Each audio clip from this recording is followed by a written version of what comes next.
Hi everyone and welcome. Today we're going to be trying making a payment, receiving some money, and then check the balance.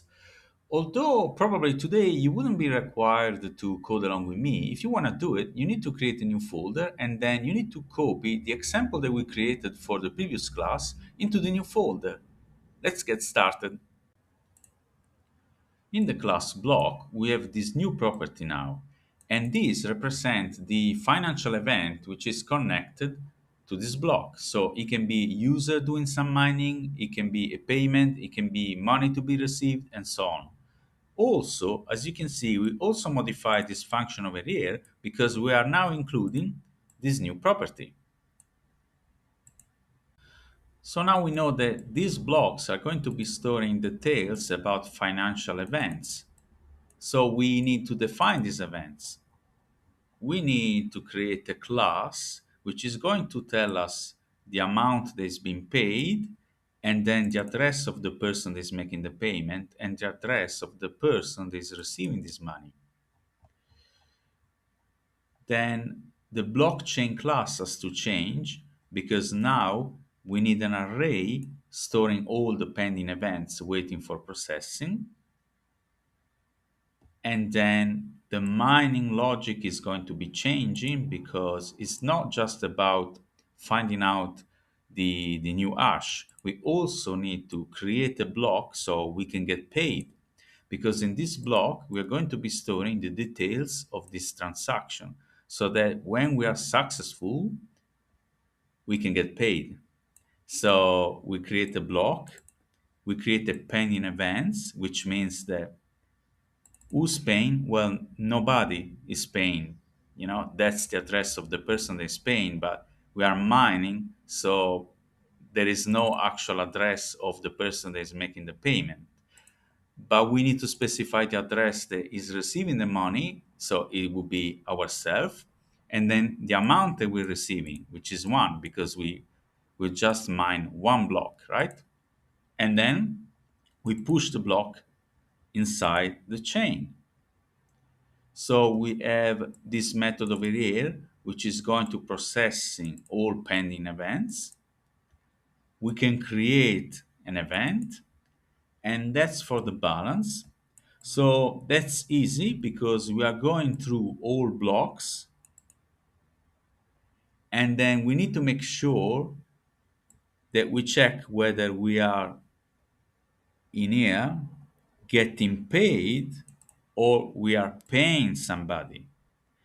So the logic here is that you have to go through the entire chain to get the balance because you have to check all transactions. But how do we run this? So we create the blockchain and then we create an event. So this wallet is going to be paying 50 coins to this other wallet.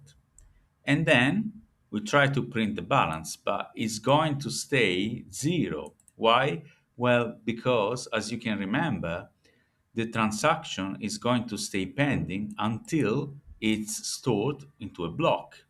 So until this one runs.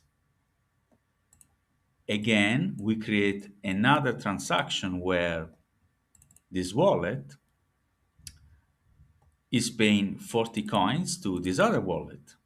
Again, the balance is going to be zero because the process event has not run.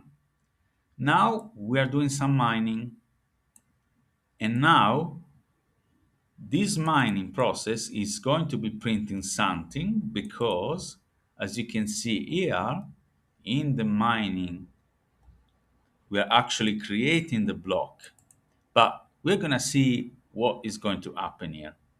And then again, we are running the process events in the end, printing the balance. Okay, npm init, and we get all default, and then install, and then crypto, yes. And now we should be able to run it.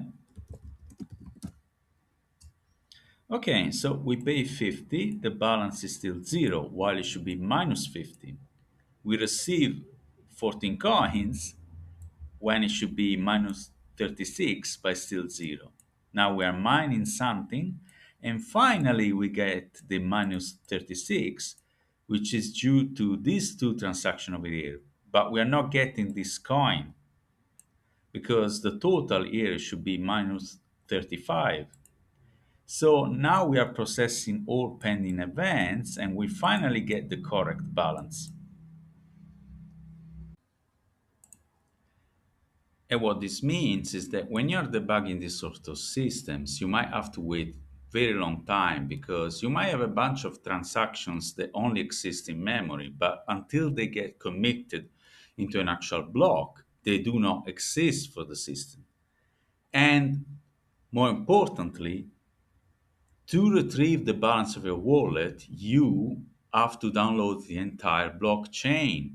Yes, nowadays you have all these alternative technique. You might trust some node, but obviously when it comes down to money, you don't want to trust anyone. You wouldn't trust anyone. So to be sure, 100% sure that the balance you're seeing on the screen is correct, with blockchain, you have to download the entire blockchain. Once again, we have a look at the code for the balance, and here it is. Here, you are cycling through the entire blockchain. So, I hope you've enjoyed my class. That will be all for today. Thank you very much.